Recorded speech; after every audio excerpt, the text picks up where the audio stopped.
En esta sesión del seminario organizado por el Grupo de Investigación en Didáctica de las Matemáticas y el IUMA de la Universidad de Zaragoza, Víctor Manero presenta la metodología Delphi y nos muestra un trabajo en el que dicha metodología se ha utilizado para generar y validar indicadores de uno de los niveles del modelo de Van Hill. Y contaros lo que venimos haciendo últimamente. Bueno, no tenía pensado contarlo, pero sí, justo lo que ha dicho José Mari, esto nace del concurso del verano pasado, que pues hablando del proyecto investigador, pues uno de los miembros del tribunal pues me dijo, oye, ¿y por qué no utilizas el Delphi para hacer estas cosas? Y entonces pues primero me empecé a mirar qué era esto del Delphi, y entonces hice una revisión bibliográfica junto con Alberto más o menos profunda, y pues dije, bueno, pues ya que he hecho yo el esfuerzo de tratar de entender qué es esto, pues voy a preparar un seminario y lo comento, ¿no? Entonces la charla que va a ir sobre la descripción de la metodología Delphi y un ejemplo de uso de esta metodología para el desarrollo del modelo de Van Hill, pues va a tener dos partes claramente diferenciadas. Una primera donde voy a hablar solo del Delphi, que va a ser los primeros 30 minutos más o menos, y una segunda en donde voy a contar cómo lo hemos aplicado nosotros en concreto, ¿vale? Bueno, y entonces la primera pregunta que pretendo tratar de responder es ¿qué es esto del método Delphi, ¿no? Entonces voy a tratar de ir de lo más general a luego ir cada vez ganando un nivel de concreción más y más para ir ajustando las ideas de cómo llevarlo a la práctica. Pero digamos a nivel global lo que he hecho ha sido coger varias definiciones de gente que describe lo que es esto del método Delphi, y es lo que voy a mostraros lo primero, ¿vale? Lo primero es la primera definición. Vais a ver muchísimas citas porque es una revisión bibliográfica lo que os voy a contar en la primera parte. La primera de las citas es del libro de Liston y Turov, que se titula Método Delphi, ¿vale? El libro, y es una obra clásica donde está muy descrito cómo se aplica y en qué consiste esto. Y básicamente lo que dicen es lo siguiente, que en la metodología Delphi hay un grupo de gente, que es el grupo investigador, que diseña un cuestionario que se le manda a otro grupo, que es lo que se llama el grupo de respondientes, ¿vale? Entonces, este cuestionario es completado por los respondientes, le vuelve al grupo investigador, que analiza los datos obtenidos y basándose en esos datos obtenidos, desarrolla una nueva versión del cuestionario que se le vuelve a enviar al mismo o a un grupo distinto de respondientes, ¿vale? Este último grupo de respondientes lo que hace es puede reevaluar las valoraciones o lo que ha hecho en una primera fase y modificarlas de acuerdo a lo que ha hecho el grupo, a las valoraciones que ha hecho el grupo de respondientes en fases previas, ¿vale? Entonces digamos como que les pasamos un cuestionario, responden, analizamos, modificamos el cuestionario, se lo volvemos a pasar al grupo de respondientes, pero junto con algunos datos de que han respondido en las rondas anteriores, ¿vale? Esto es como lo definen Liston y Turov. Atendiendo a Shub y Sanford, lo que viene a decir es que la técnica Delphi es una metodología para construcción de consenso a través de una serie de cuestionarios que recolectan datos de un grupo de expertos, un panel de expertos, ¿vale? Algunos lo llaman panel de expertos, otro grupo de respondientes, pero viene a ser lo mismo. Fijaros que estas dos definiciones no tienen nada que ver con contextos educativos. Es una metodología que se puede aplicar a distintos contextos de las ciencias sociales. Y esta tercera que he puesto de Green sí que viene a decir que la técnica Delphi es una estructura comunicativa cuyo objetivo es producir una discusión y un examen crítico detallado, ¿vale? En los estudios Delphi, ya describe Green que se centra más en temas educativos, han sido utilizados en contextos educativos pues, para crear líneas de actuación, estándares o predecir tendencias, ¿vale? Entonces tenemos que esta metodología se ha utilizado en educación. Bien, tenemos esas tres definiciones clásicas y pues más o menos podríamos resumirlo con esta idea de aquí, ¿vale? La metodología Delphi se trata de una metodología por medio de la cual se pretende obtener consenso sobre una cierta cuestión a través de la administración de una serie de cuestionarios a un panel de expertos. Podríamos hacernos esta idea, ¿vale? Bueno, y esto sería una definición global. Vamos a ir a cositas más concretas de cómo se aplica el método Delphi. Y hay un trabajo del 80 de Stewart y Samdasani que vienen a decir las distintas cosas que tienen que aparecer en un estudio Delphi. Primera, desarrollar la pregunta Delphi, ¿vale? Importantísimo, saber redactar bien la pregunta Delphi. Segunda, seleccionar el panel de expertos, donde tenemos que describir claramente quiénes y cuántos. Tercera, distribuir la primera ronda del cuestionario. Hola. Tenemos que coger la primera ronda del cuestionario y distribuirla. Cuarto, recolectar y analizar las respuestas. Quinto, dar retorno o feedback al panel de expertos y formular un segundo cuestionario y distribuirlo. Sexto, repetir pasos 4 y 5 hasta que alcancemos el criterio de finalización. ¿Vale? Estos pasos los podríamos repetir un montón de veces, en algún momento hay que parar. ¿Vale? Entonces hay que establecer lo que sería el criterio de finalización. Y séptimo, analizar los resultados. Todos estos pasos que describen Stewart y Samdasani se podrían resumir en 3 fases distintas, ¿vale? Que son estas 3 de aquí, que es en las que he estructurado la charla, que sería la preparación previa que tenemos que hacer. Voy a poner aquí, pues luego lo voy a usar. ¿Qué tenemos que hacer antes de empezar la administración de los cuestionarios? La segunda, lo que sería el proceso Delphi, que viene a ser la administración reiterada de cuestionarios y por último el criterio de finalización, que es lo que nos va a decir cuándo termina.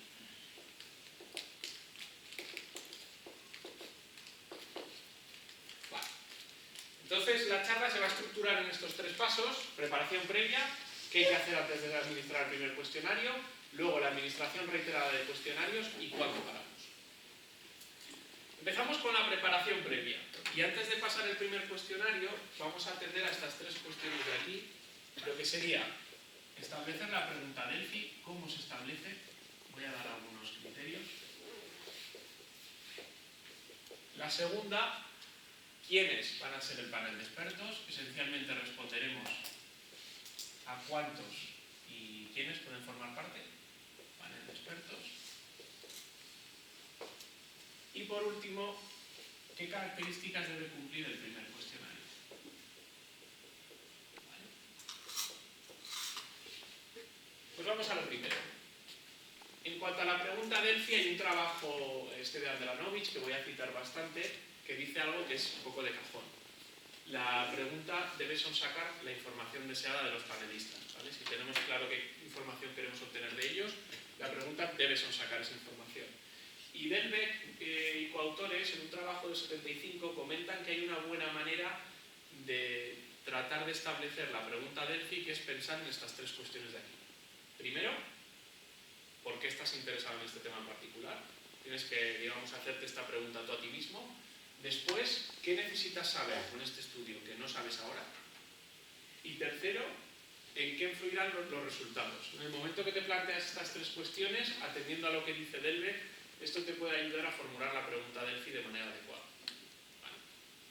Esto en cuanto a la pregunta Delphi. Panel de expertos. ¿Quién puede formar parte del panel de expertos? Pues atendiendo a Su y Sanford hay 2 criterios de quién puede pertenecer al panel de expertos. Uno, gente que tenga experiencia en el tema. De hecho, normalmente en los estudios que utilizan Delphi, lo que se suele hacer es como indicador de el nivel de experiencia que tienen en el tema los expertos, se suele indicar los años de experiencia que tienen en la cuestión en particular. Y segundo criterio, si es algo más de tipo académico, cuánto han publicado sobre este tema. Si son gente que sean expertos, atendiendo al número de publicaciones que tienen en esta cuestión. Después, en cuanto a cuántos tienen que formar el panel de expertos, esta es una pregunta que uno se hace al principio cuando se pone a trabajar con el Delphi. Bueno, ¿a cuántos le mandamos esto? Nuestro panel de expertos, ¿de cuántas gentes tienen que estar formados? Pues la verdad es que dependiendo de lo que leas, pues aparece un número u otro. Yo he escogido estos 3. Delbecq describe que normalmente de 10 a 15 debe ser el panel de expertos. Witkin y Altschul, que generalmente todos los estudios Delphi tienen menos de 50 expertos. Y por último, Ludwig describe que en verdad la mayoría de estudios están entre 15 y 20 expertos, que es más o menos lo que hemos ido viendo nosotros de la revisión de la literatura. ¿Vale? Entonces, generalmente entre 15 y 20.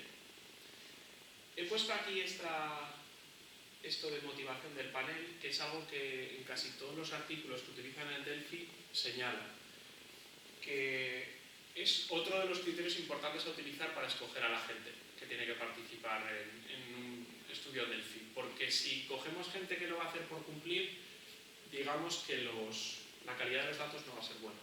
Entonces tenemos que de alguna manera escoger gente que sepamos que de alguna manera va a estar motivado. Después daré algunas pistas de cómo se puede hacer esto y cómo describen en la literatura, cómo conseguirlo o tratar de conseguirlo. Esto en cuanto al panel de expertos. Tenemos ya algunos criterios. ¿Quién? ¿Cuántos? El primer cuestionario.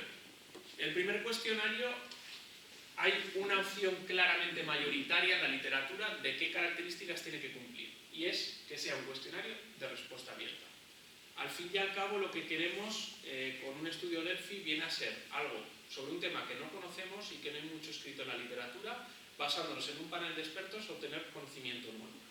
Entonces, si el cuestionario es de respuesta cerrada, pues quizá no nos vaya a aportar mucho conocimiento nuevo. Pero si es de respuesta abierta, sí. Entonces, generalmente se utiliza este, primer cuestionario de respuesta abierta. Hay una opción mucho más minoritaria de los estudios Delphi que describe que se podría utilizar un primer cuestionario de respuesta cerrada siempre y cuando vaya acompañado de una revisión literaria de la literatura profunda hecha por los investigadores. ¿Vale? Los investigadores pues, hacen una revisión en profundidad de la literatura relacionada, si es que hay, y establecen en una primera ronda al panel de expertos algo de tipo cerrado, pero es muy minoritario. ¿Vale? Pero en alguno de los estudios que hablaré después aparece. Bien, entonces digamos que tenemos algunas ideas de cómo tiene que ser la preparación previa, ¿vale? Cómo elaborar la pregunta Delphi, cómo debe ser el panel de expertos y, por último, el primer cuestionario, que tiene que ser de respuesta abierta. Vamos a lo que sería el proceso Delphi, las distintas administraciones reiteradas de los cuestionarios. ¿Vale? Entonces aquí me voy a centrar en las fases y en las valoraciones o retornos. Fases que hay y valoraciones que se les pueden dar y retornos. Puesto retornos por no poner feedback, la verdad. Que viene a ser qué información les vamos a dar al panel de expertos de las rondas previas.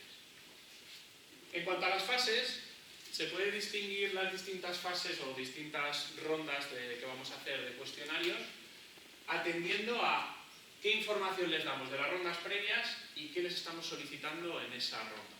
Entonces, en la ronda 1 les pasamos un cuestionario al panel de expertos y no les damos ningún tipo de información de las rondas previas. Claro. ¿Qué les pedimos en ronda 1? Les pedimos que nos den respuestas de tipo abierto sobre una cierta cuestión. ¿Vale? Pues indicaciones de competencias que debería tener un profesor de primaria, ¿vale? Por ejemplo. Bueno, algo de tipo abierto y que nos lo escriban. Recogemos, analizamos, hacemos lo que tengamos que hacer, elaboramos un nuevo cuestionario y en ronda 2 lo que hacemos es darles un listado ya de indicaciones de lo que sea, un listado. Y entonces les pedimos ya algo de tipo cerrado, que lo valoren, que den unos numéricos, ¿vale? Que nos digan, pues este indicador que me has puesto aquí es bueno, así de bueno, le doy un 10, o le doy un 1, o le doy un 5. ¿Vale? Entonces esta segunda ronda ya las respuestas son de tipo cerrado. En ronda 3 lo que hacemos es darles ya no solo el listado, sino el listado y las valoraciones obtenidas en ronda 2, o algunos indicadores de las valoraciones obtenidas en ronda 2. Y les pedimos que, conociendo las valoraciones del grupo, reevalúen. ¿Vale? Ronda 4 y siguientes, pues repetir lo mismo de antes. Que vuelvan a evaluar y les enseñamos las valoraciones de las rondas previas. Vamos a repetir estas fases hasta que alcancemos el criterio de finalización. ¿Se ha entendido esto?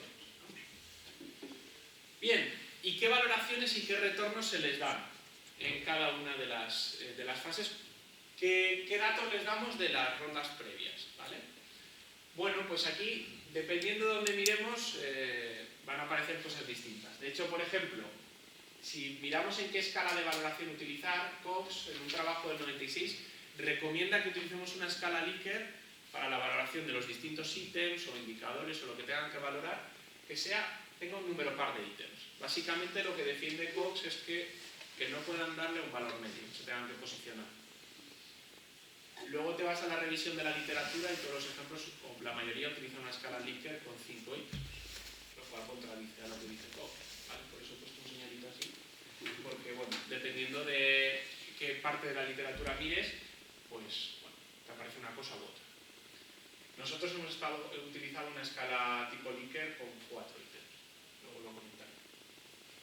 ¿Y qué retornos se les pueden dar? Una vez que tenemos valoraciones y les queremos mostrar al panel de expertos las valoraciones que ha habido en la ronda previa, ¿qué se les da? Pues como podéis ver, dependiendo del autor al que miremos, va a aparecer una cosa u otra. Todas las valoraciones de la ronda anterior, decirle, pues 13 han votado un 6, 14 han votado un 4. Todas las valoraciones, o el valor medio, como defienden Murray y Harman, la mediana, la moda, o valores un poco más extraños como la desviación estándar o rangos intercuartiles. ¿Cuántos han votado en primer cuartil, en segundo, en tercero o en cuarto? He puesto intencionadamente algunos en verde y otros en rojo. Revisando un poco la literatura, parece que los buenos son los que están en verde. O todas las valoraciones, o la mediana o la moda. Al fin y al cabo, el uso del método Delphi pretende obtener un consenso, pretende llegar a un acuerdo sobre cosas. Y si atendemos al valor medio, puede haber valores díscolos que influyen mucho. Mientras que si utilizamos mediana o moda, parece que ayuda a que la opinión común converja, de alguna manera. ¿Vale? Si todos ven que la moda, lo que más ha votado la gente es un 4, es posible que en siguiente ronda tienda a votar con un 4. ¿Vale? Eso es lo que parece en la literatura. Estos son o todas las valoraciones, o la mediana o la moda son los retornos adecuados. Vale. Tenemos ya valoraciones, retornos, las fases. Pasamos a posibles criterios de finalización que podría haber. ¿Vale? Criterios de finalización, me voy a centrar en 3. Lo pongo aquí. El primero, un número de rondas fijo. Establecer previamente un número de rondas fijo. El segundo, lo que he puesto ahí como consenso, validez. Terminamos el estudio cuando se alcanza consenso, validez, describiré lo que es esto. O terminamos el estudio cuando los datos han alcanzado lo que llamaremos estabilidad. Vamos al primero. Número de rondas fijo. Tal y como se describe en el libro de Liston y Turov, 3 rondas. Una buena manera de terminar un estudio Delphi es establecer de antemano, decir, bueno, vamos a terminarlo en 3 rondas. ¿Vale? Muchos estudios utilizan esta idea. ¿Por qué? Tiene ciertas ventajas. Primera ventaja, al panel de expertos, cuando te diriges a ellos, de antemano ya le estás diciendo cuántas veces va a tener que trabajar. Con lo cual es más fácil que se preste a participar. Segundo, permite una temporalización más o menos predeterminada. Sabes cuántas rondas vas a hacer, pues puedes decir, vas a tener que actuar aquí, aquí y aquí. Y para tal mes hemos terminado. Inconvenientes. Pues es posible que no sea el criterio que aporte más calidad a los datos obtenidos, porque es posible que todavía estén variando cuando termines en la tercera ronda, o se estén moviendo, o no se hayan formado una opinión clara los expertos. Otro inconveniente, no se está teniendo en cuenta los datos obtenidos a lo largo del estudio. Normalmente en un estudio Delphi se pretende que a medida que van avanzando las rondas vayamos modificando cosas y vayamos llegando a algo que converja en una opinión común. Si decimos terminamos en tercera ronda, igual esa opinión común no habíamos llegado ahí. Bueno, tiene sus ventajas y sus inconvenientes. La mayoría de los estudios utilizan este criterio. Otra manera de terminar un estudio Delphi, de decir terminamos ya con las rondas reiteradas de cuestionarios, es el consenso. El consenso, tal y como lo define Miller, es esta definición de aquí. De las que hemos visto, a mí es la que más me ha cuadrado. Que un porcentaje alto de respuestas cae en un rango de valores concreto. ¿Vale? De hecho, sería mejor en un rango de valores pequeñito. Bueno, ¿qué es un porcentaje alto y cuál es un rango de valores concreto? ¿No? Pues atendiendo a algún otro autor, pues tenemos ya algunos numéricos, algunos datos más concretos. Y Ustack establece que hay consenso cuando el 80% vota en una escala Likert del 1 al 7 en dos categorías. ¿Vale? Es un primer criterio. Consenso cuando el 80% está en dos valores. ¿Vale? Ahora vamos a la validez.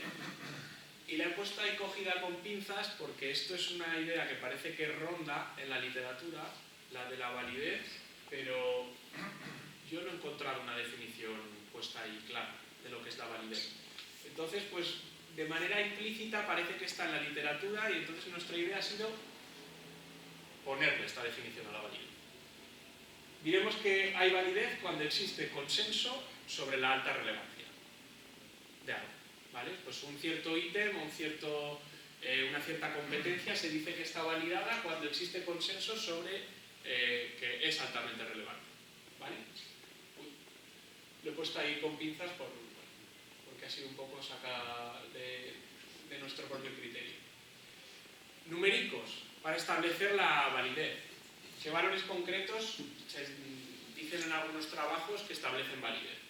Pues por ejemplo, Green establece que va a haber validez cuando en una escala Likert del 1 al 4 el 70% de los votos van a votar 3 o 4. Y luego pone un criterio sobre la mediana que no nos preocupa mucho. ¿Vale? Pero si el 70% de los votos está en 3 o 4, se entiende que lo que estamos tratando de estudiar está validado. ¿Vale? Otras formas de estudiar la validez es lo que han hecho pues, autores como Muñiz Rodríguez y coautores, que es establecer distintos intervalos y decir, bueno, pues por ejemplo, en una escala Likert del 1 al 5, si el 80% vota 4 o 5, decimos que este ítem o esta cuestión está validada. Si vota menos del 50% en estos valores, la eliminamos y la sacamos del estudio. Y luego tenemos revisiones menores y mayores. Esto nos suena, revisiones menores y mayores. ¿Vale? Bueno, esta es otra manera de hacerlo. ¿Vale? Entonces, lo que establecen esta gente en este artículo es, yo tengo como criterio de finalización esto de aquí. Cuando un ítem está validado, lo saco del estudio. Y en la siguiente ronda sigo estudiando el resto. O si no está validado y lo tengo que eliminar, lo elimino y ya no vuelve a aparecer en el estudio. Y en la siguiente ronda los que aparecen son estos. ¿Vale? Es otra manera de terminando, otro criterio de finalización del estudio. Vale, esto sería en cuanto al consenso y la validez. Y luego vamos a la estabilidad, que probablemente sea el mejor de los criterios, pero probablemente de los más complicados de llevar a la práctica. La estabilidad del estudio Delphi lo que viene a hacer es medir el nivel de consistencia de las respuestas entre rondas sucesivas. Es decir, que entre una ronda y la siguiente las respuestas no varían.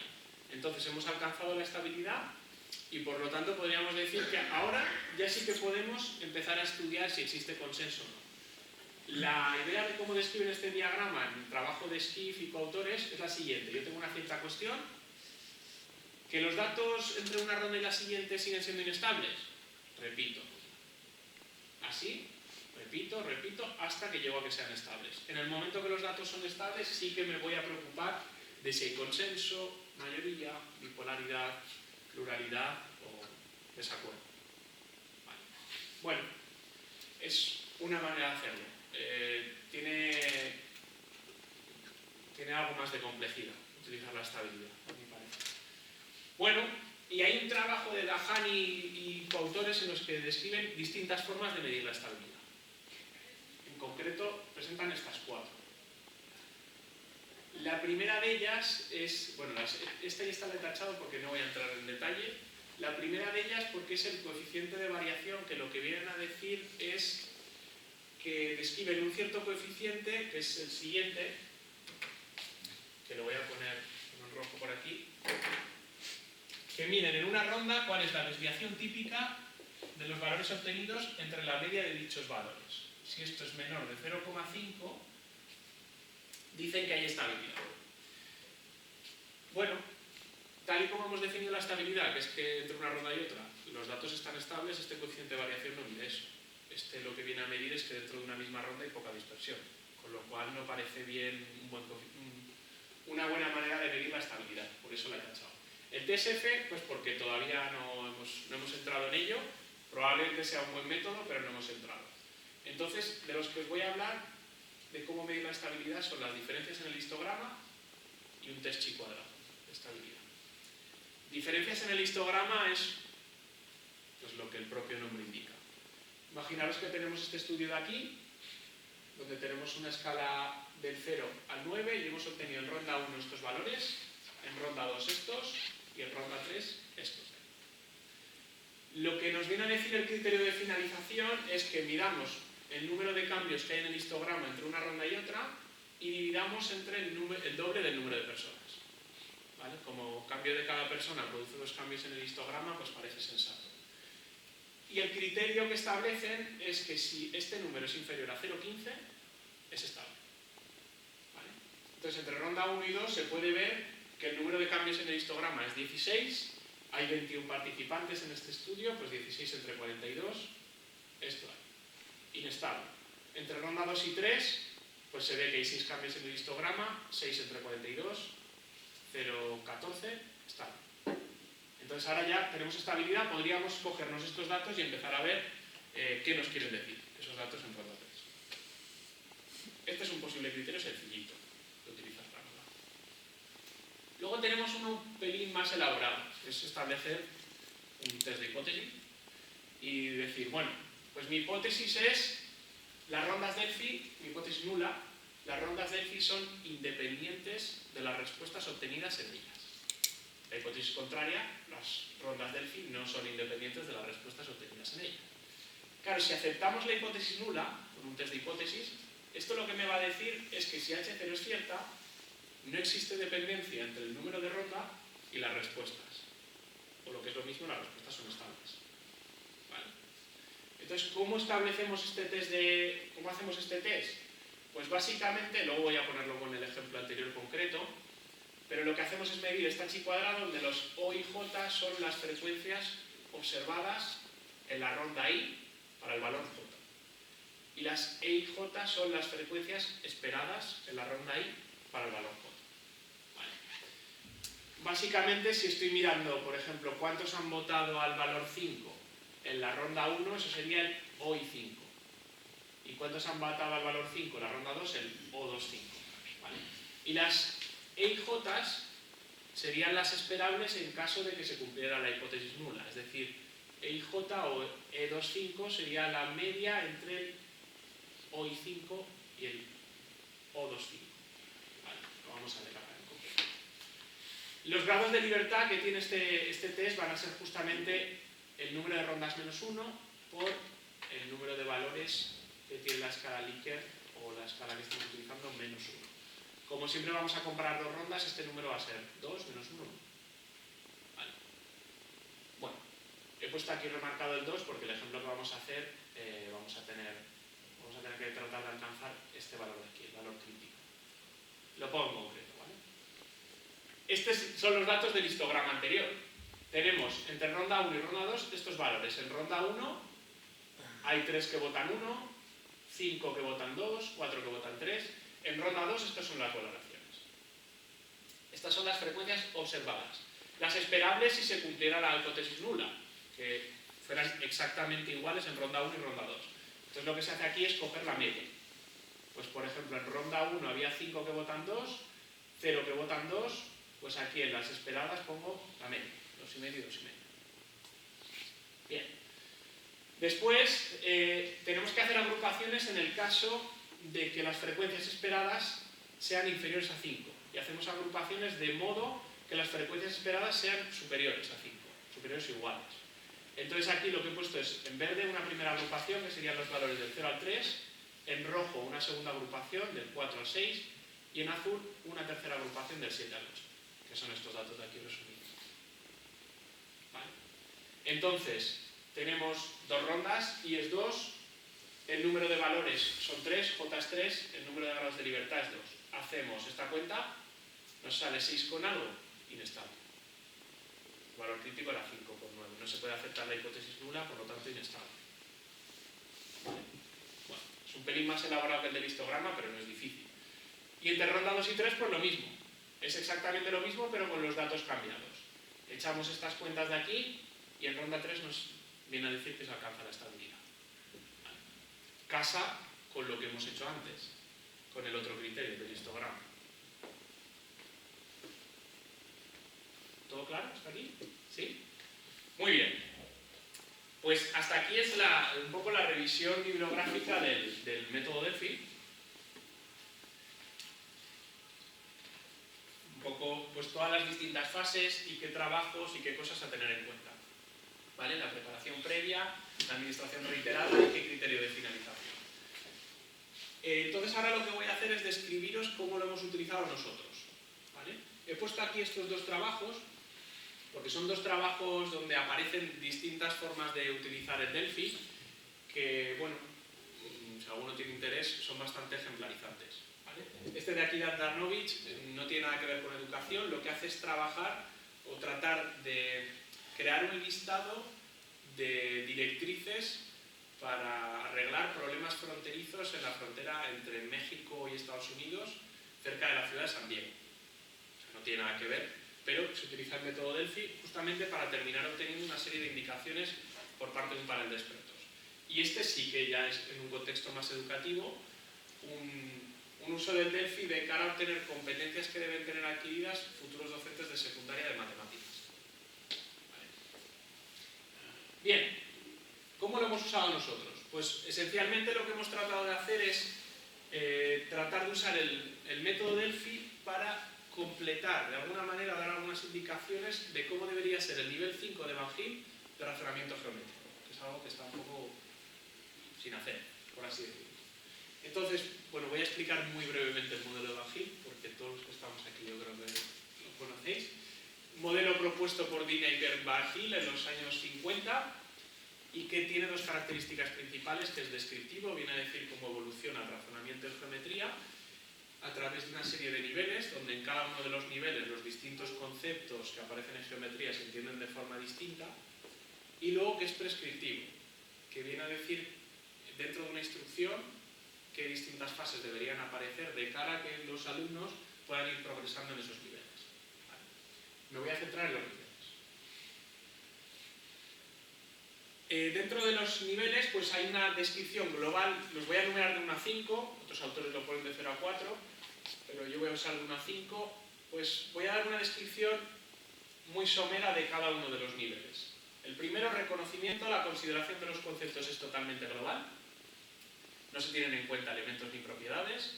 En el 2 ya sí que se tienen en cuenta elementos o propiedades de los objetos, pero no relaciones entre elementos. En el tercero, nivel 3, sí que son capaces de establecer relaciones entre propiedades. En el cuarto, comprenden y emplean razonamiento formal, saben hacer demostraciones de manera rigurosa. Y el 5, que es prácticamente todo lo que hay escrito sobre el 5, sería esta frase, es posible manejar distintas teorías procedentes de distintos sistemas axiomáticos. Vale. Esa sería la descripción global de los niveles. Bueno, muchos autores esto estaba hecho ya desde hace muchísimos años, desde los 50 por los Van Til o ya en los 80 autores como Burger y Shaughnessy habían hecho una descripción global de los niveles, pero hay otra forma de entenderlos un poquito mejor, que es a través de lo que se llaman los procesos clave. Entonces, en los años 90, Adela Jaime y Ángel Gutiérrez lo que hacen es tratar de describir los niveles de Van Til, pero no diciendo el nivel 1 es esto, no. Lo que hacen es coger qué procesos clave entran en geometría, siguiendo a Hofer y de Villiers, y dicen, vale, en geometría vamos a tener lo que es el proceso clave de identificar, es decir, dar una serie de objetos, decir, ¿este a qué familia pertenece? Definir, tanto el uso de definiciones como el establecimiento. Clasificar, dar un montón de objetos, ¿cómo los agrupo en familias? O demostrar, es cómo convenzo a otros o a mí mismo de la veracidad de algo. ¿Vale? Entonces, aparecen estos 4 procesos y lo que hacen estos autores es ver cada uno de los niveles, no cómo se describe globalmente, sino el nivel 1 que es identificar, el nivel 1 que es definir, el nivel 1 que es clasificar, y así. ¿Vale? Bueno, y lo que hacen es describir esto. Pues la identificación aparece en nivel 1 y en el 2, la definición en todos los niveles del 1 al 4, la clasificación del 1 al 4 y la prueba del 2 al 4, ¿no? Y lo describe muy bien. Entonces, básicamente, lo que han hecho es describir los niveles del 1 al 4 atendiendo a los procesos clave. Bueno, ¿qué ha pasado aquí? Como diría el gran filósofo Homer Simpson, ¿dónde está Pucci? O aplicado a esta charla de aquí, ¿dónde está el nivel 5? ¿Qué ha pasado con los procesos clave? El nivel 5 ha desaparecido. Vale. Entonces, básicamente, el modelo de Van Gogh, con lo que os acabo de describir, digamos que lo podríamos poner como una malla de esta manera, donde tenemos el nivel 1, el nivel 2, el nivel 3, el nivel 4, el nivel 5, y tenemos aquí una descripción global de los niveles.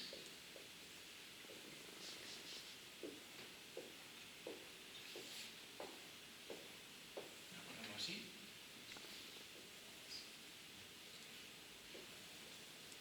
A ver si me cabe. Sí. Donde esto, por ejemplo, la descripción global de los 5 niveles está hecha desde hace muchísimo. ¿Vale? Y luego tenemos, para los distintos procesos clave, lo que sería definición, clasificación, identificación y demostración, pues autores como Gutiérrez y Jaime lo que han hecho ha sido describir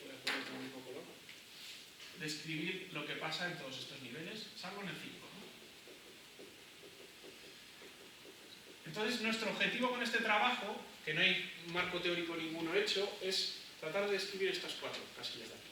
Cómo se define el nivel 5, cómo se clasifica en el 5 y demás. ¿Por qué esto? Pues, ¿por qué no se ha hecho? Esa es una de las primeras cuestiones. Pues esencialmente porque hasta ahora no ha habido preocupación por este asunto, porque todas las veces que se han medido los niveles de Van Gogh que tienen los alumnos, se han encontrado cosas como esta. Por ejemplo, en primero de bachillerato, digamos, la tercera parte de los alumnos que tienen un nivel de razonamiento más alto no presentan ningún desarrollo del nivel 4. Y en segundo de bachillerato sí que quizá 1 de cada 8 que tiene el nivel más alto de razonamiento geométrico presenta algo de desarrollo en el nivel 4, algo medio. Entonces parece que no tenía mucho sentido tratar de estudiar el nivel 5. Sin embargo, en los últimos años sí que el desarrollo de la didáctica de las matemáticas a nivel universitario está creciendo. Entonces quizás sí que puede tener algo de sentido empezar a estudiar esto del nivel 5. En particular, algunos autores han descrito también que el desarrollo o el realizar actividades con el nivel 5 puede permitir el desarrollo de niveles inferiores al ser repensados desde otro punto de vista, del nivel 3 o del nivel 4. ¿Vale? Entonces, si queremos trabajar algo a nivel universitario que permita desarrollar más el nivel 4 o el nivel 5, la idea es tratar de trabajar cosas de nivel 5, pero primero tenemos que establecer qué es este nivel. Porque para poder diseñar actividades propias del nivel 5 tenemos que saber qué son, qué mide el nivel 5. Entonces, esto es lo que ha motivado un poco este trabajo. Bueno, y entonces lo que hemos hecho ha sido utilizar el Delphi para tratar de medir el nivel 5. Y concretamente, ¿cómo lo hemos utilizado? Os voy a describir, voy a ir un poco siguiendo estos pasos de aquí, describiendo cómo los hemos utilizado nosotros. Primero, pregunta Delphi. ¿Qué pregunta nos hemos hecho nosotros? Pues concretamente esta. ¿Qué características describen el nivel 5 de razonamiento geométrico de acuerdo a la teoría de Van Gogh? Ya tenemos la pregunta Delphi hecha. Panel de expertos. Bueno, el panel de expertos lo que hicimos fue lo siguiente. Necesitábamos gente que de alguna manera conociera el nivel 5 de Van Gogh. Entonces necesitábamos personas que pudieran estar a un nivel de desarrollo de razonamiento geométrico alto. Nuestro criterio fue coger profesores de universidad que tuvieran un doctorado en el área de geometría y topología. Y además, en todos los estudios Delphi te vienen a decir que la muestra tiene que ser heterogénea. No puedes coger todo catedráticos, porque si no probablemente las respuestas van a ir muy alineadas. Entonces teníamos que coger gente que, bueno, si bien fueran profesores de universidad y con doctorado en geometría, tuvieran distintas características. Lo primero, no todos participan en todas las rondas, esto es algo muy común también en los estudios Delphi. En la primera ronda tuvimos solo 14 participantes, donde luego se sumaron 11 más en la ronda 2 Y en la ronda 3 hubo otros 11 participantes también, bueno, hubo 25, pero 2 no respondieron. Eran todos de diferentes universidades españolas, pero de diferentes universidades principalmente de España. Había 2 extranjeros. Y esta es la muestra. Atendiendo a distintos criterios como en qué área imparten docencia y si están activos en investigación o no, entendido activos como que tienen artículos en geometría en los últimos 5 años, pues teníamos esta muestra. ¿Vale? Pues aquí 14 activos y con docencia en el área de geometría y topología, donde hay 7 catedráticos, titulares, contratados doctores, ayudantes doctores o Juan de la Cierva. Luego gente que daba clase en otras áreas de universidad, principalmente en matemática aplicada. Y por último, profesores de secundaria que daban a tiempo parcial en la universidad y que tenían su doctorado en geometría, en topología y demás. Ahí estará la muestra. El panel de expertos. Ya lo tenemos. El panel de expertos. Bien, una cosa que nos preocupó desde un primer momento era que, claro, algunos de estos miembros del panel de expertos, aparte de ser expertos en geometría, son grandes conocedores del modelo de Van Gogh, pero otros muchos no. Entonces, en el cuestionario que les tuviéramos que pasar, teníamos que sintetizar bien lo que es el modelo de Van Gogh para que lo entendieran. Entonces hicimos un cuestionario cero que tratara de ver si éramos capaces de sintetizar bien el modelo de Van Gogh. Este cuestionario cero se lo pasamos a 2 expertos en el modelo de Van Gogh. No voy a decir quiénes son, pero se lo pasamos a ella y ella se lo pasó a su marido. ¿Vale? Bueno, entonces lo que hicimos fue, en ese cuestionario cero, una breve síntesis del modelo de Van Gogh, describir los procesos clave y una descripción general del nivel 5. ¿Vale? Se lo pasamos y los expertos en cuestión nos dijeron que habíamos hecho una muy buena síntesis del modelo de Van Gogh, con lo cual ya estábamos cómodos. Hecho esto, lo que hicimos fue diseñar el primer cuestionario. Y el primer cuestionario consistía en 2 cosas. He comentado que cuando hablábamos del panel de expertos, este tenía que estar motivado, ¿vale? Entonces, una buena manera que describen en varios de los trabajos de cómo motivar al panel de expertos es la siguiente: escribirles una carta de presentación. Una carta de presentación que tiene que ir dirigida a la persona, no puede ser generalista. Tiene que ir, estimado doctor tal, como eres docente de no sé dónde, bla, bla, bla. Entonces la tasa de éxito de que te respondan y demás sube bastante. Si le escribes algo a la persona, eso sí, lleva un trabajo, pero claro, tienes que escribir 25 cartas distintas, en este caso, y 25 correos distintos y demás. Pero bueno, la tasa de respuesta sube, si lo haces así, que si escribes un correo que valga para cualquiera. Bueno, pues la carta de presentación donde describimos quiénes éramos, un planning a priori y qué pregunta queríamos responder. Y el primer cuestionario, que consistía en lo siguiente: solicitar datos del participante y lo que hemos hecho en el cuestionario cero. Breve síntesis del modelo de Van Gogh, que era esto, y procesos clave. ¿Quiénes eran? Luego se describían dentro del cuestionario. Descripción general del nivel 5 y ¿qué solicitábamos? Solicitábamos cómo entienden cada uno de los 4 procesos clave en el nivel 5. ¿Vale? Básicamente le solicitábamos esto. Bien. El trabajo de Andranovich, por ejemplo, es uno que tiene, del 95, es uno que tiene muchos tips, muchos truquillos de cómo hacer un buen Delphi. Algunos de los truquillos es este de aquí: escríbele a la persona. Otros de los truquillos son del estilo, si quieres que te respondan, mándales una carta certificada y con sello. Es que el estudio de Andranovich es del 95. Entonces, una de las cosas que decía es, si tienen correo electrónico ya sería la leche. Entonces, hay consejos que están bien y hay otros que no, ¿vale? Para que nos hagamos una idea de cuándo es el estudio de Andranovich. Bien, entonces, lo que hicimos tras pasarles el primer cuestionario, digamos que ya estaríamos en esta parte de aquí, elaborado el primer cuestionario, lo pasamos.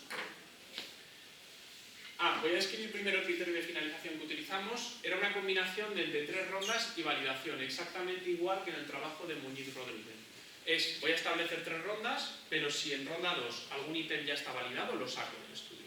¿Vale? Entonces es exactamente lo mismo que hicieron aquí. Bien, entonces criterio de finalización es una cosa entre esta y esta de aquí. Y luego lo que hicimos ya es, pasamos el primer cuestionario, nos llega, ¿y qué obtuvimos? Pues en un primer momento 81 frases, donde 27, esto en ronda 1, 27 sobre definición, 25 de demostración, 15 de clasificación y 14 de identificación. Ojo al detalle de que en ronda 1 había 14 participantes y hay 14 de identificación. Es decir, pusieron una frase por no dejarlo en blanco, muchos de ellos, probablemente. ¿Vale? Y esto es una muestra que, bueno, no pretendía que se vieran las letras, solo que se vieran los colores. Esta es una muestra de los 7 primeros respondientes del R1 al R7, lo que escribieron sobre definición, que es definir para ellos el nivel 5. Entonces lo que hicimos fue cogerlas y entonces vimos algunas cosas, algunas similitudes que pusimos con colorinchis, ¿vale? Entonces los rojos, por ejemplo, eran sobre la formulación de definiciones. Los azules, por ejemplo, sobre la creación de nuevas definiciones, ¿vale? Fuimos viendo, agrupando un poquito por colores. Bueno, seguimos analizando y al final lo que vimos es, tenemos 4 grupos más o menos buenos, más o menos claros, donde tenemos una serie de frases que van sobre construcción de definiciones, otras sobre equivalencia de definiciones, otras sobre definir en distintos entornos geométricos o distintos sistemas axiomáticos, y otras sobre la razón de ser de una definición. ¿Por qué surge? Vale. Vamos recolectando y ahora os voy a poner un ejemplo de cómo construimos un indicador. Cogimos 3 de estas frases de aquí sobre qué es definir en distintos sistemas axiomáticos y la agrupamos en una idea que englobaba estos 3 indicadores. Lo que hemos hecho es construir un indicador.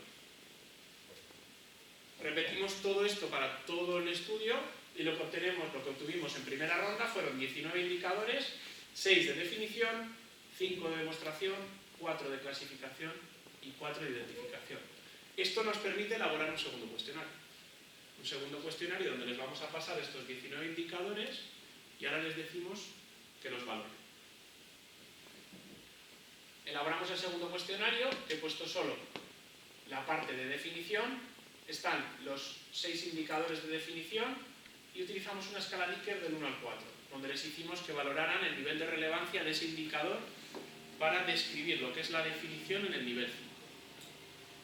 Bueno, 1 si es irrelevante y 4 si es altamente relevante.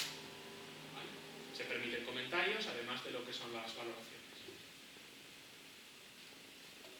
Criterio que utilizamos, pues como estamos utilizando una escala Likert del 1 al 4, atendiendo al criterio que he dicho de Green, el porcentaje de validación es el 70%. Y nos pusimos un pelín más críticos y dijimos el 70% pero de 4, no de 3 y 4, como dice Green. ¿Vale? Entonces, si el 70% vota 4, validado. Entre 40% y 70%, revisamos. Menos del 40%, desechamos. Bueno, en primera ronda lo que hicimos para todos los indicadores, pues obtuvimos 2 validaciones en definición, 1 en demostración y 1 en clasificación. ¿Vale? Y 2 rechazos. Estos 2 salen del estudio. Todos los que están con colores o verdes o rojos ya salen. Entonces en ronda 3, lo que hicimos fue coger los que todavía no están validados. Si había comentarios al respecto, reelaboramos atendiendo esos comentarios, y en ronda 3 lo que hicimos fue presentar los que no están validados junto con sus valoraciones de la ronda anterior y las reescrituras de algunos de ellos. ¿Vale? Esto que hicimos, reevaluamos y proponemos el PRO 1.1 y aparecía el PRO 1 con las valoraciones de esta ronda también. Esto es ronda 3, se lo pasamos, ¿vale? Que es esto de aquí. Lo que hicimos pues para la definición, poner los anteriores, los que estaban sin validar, y poner algunos que tienen pues reescrituras, por así decirlo. Vale. Esto es lo que hicimos, básicamente en ronda 3. ¿Y qué datos obtenemos? Pues lo siguiente. Aquí parece que en el momento que ven las valoraciones de las rondas anteriores, algunos ya se animan más a validar. Si el resto del grupo le ha dado bueno, pues yo voto bueno. Entonces validamos 3 más en definición, los 3 que quedaban, algunos más en demostración, otro más en clasificación y uno en identificación. ¿Vale? Entonces, con todo este proceso, al final, y como terminamos en ronda 3, ya hemos terminado. Lo que hemos hecho con todo este proceso es tratar de que el panel de expertos construya estos indicadores de aquí, y además, una vez que están construidos, que entre todos ellos, de manera, digamos, colaborativa, o que puedan ver las valoraciones que había en rondas previas, los valoren y digan cómo de buenos son, validando alguno de ellos. Entonces, en última instancia, lo que obtenemos es lo siguiente: el producto final es este. Tenemos del nivel 5, que habíamos empezado, que no sabíamos nada para los distintos procesos clave, lo que obtenemos es que hay una serie de indicadores sobre la definición que están validados por este panel de expertos de cómo se define en el nivel 5. No entro en detalles, si queréis luego hablamos los detalles de cada uno de estos indicadores, pero mi objetivo era presentar el Delphi. Otros tantos validados sobre la prueba, 2 sobre la clasificación y 1 de la identificación. Una primera cosa se ve clara aquí. Parece que los procesos que entran más en juego aquí son la definición y la prueba, eso es lo primero. ¿Vale? Esto cuadra con la teoría de Van Gil previa, con lo que habían hecho, por ejemplo, Gutiérrez y Jaime. ¿Vale? Bueno, y este es el producto final que obtenemos, y nada, con todo esto, si queréis cualquier cuestión o cualquier cosa que no haya quedado clara, me preguntáis. ¿Vale? Muchas gracias.